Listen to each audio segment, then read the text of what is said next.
If you've watched the show, you know both of us are big fans of the Legendary card game series.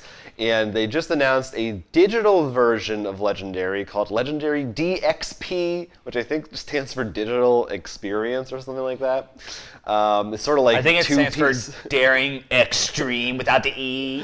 It's like how Versus is 2PCG. Like, why do they like these weird abbreviations? But which is, Legendary is a deck building game, but of course, famously with Marvel characters, and then later Alien and other properties. And soon to be Buffy. That's right. I don't know why I crossed my fingers. I actually know that. You were lying. I don't know. This, however, is an original fantasy IP, not using any of their licenses. It takes place in a world they called Alamith.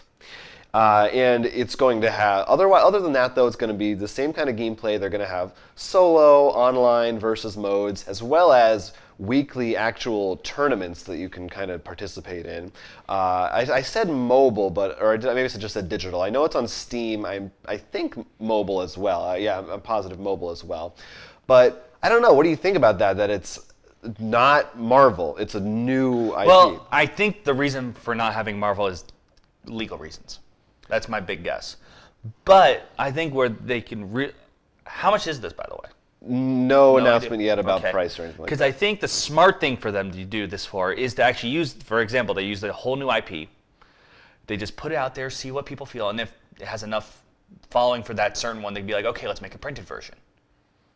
Like, it can be a good way to be, in essence, a beta testing ground. That's interesting. That they can actually automatically get the data if they see, like, okay, look, we notice literally everyone always buys the card that does draw 3 cards. That's way too powerful now. Or that's too weak. How can we buff it? So this could actually help translate into the printed version, which is a little harder, you know, to update or...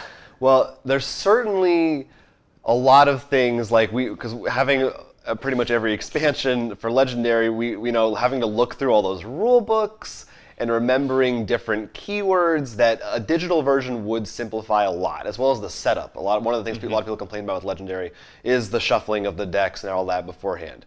So that's definitely good. I think you're right with maybe it may be partially legal reasons, but also I think they just want something. They have a system, and they're like, let's make a game where we don't have to pay anyone else. No, you know what I mean? And I don't think there's anything wrong with that, because I wouldn't mind seeing this then come to the print and be like, okay, let's take this character who I don't know whose name. Yeah, that's Splorgameth. Splorgameth, classic Splorgameth. You know, with Iron Man, and then also with Buffy, and then with whatever properties you have. Yeah, it's definitely interesting. The art looks cool. I mean, it seems like a cool world, if not a somewhat generic one. It's nothing like really interesting, but because it's Legendary, you talk about pricing. I wonder if they'll do maybe the Star Realms route, where I'm pretty sure Star Realms is free, but you can pay to get more decks and things like that, or if it'll be a flat fee with in-game transactions. That will be interesting to see, but it will be cool to be able to do. Like, my dream would be to have, what's the word for it? Where you can play online, but... an empty wallet.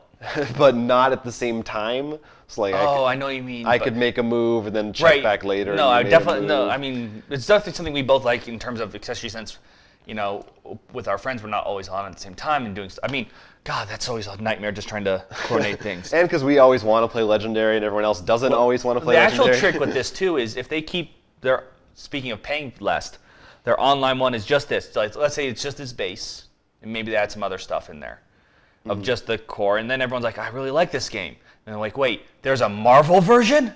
Right. Then you can really get that sort of people to buy the physical one after. Yeah, it is. It's sort of a mixed blessing, kind of, because the original IP, they don't have to pay licensing fees, but also if it was called Marvel, that's obviously way more downloads you're going to get, or at least initially. So it'll be interesting to see how this actually does in the marketplace.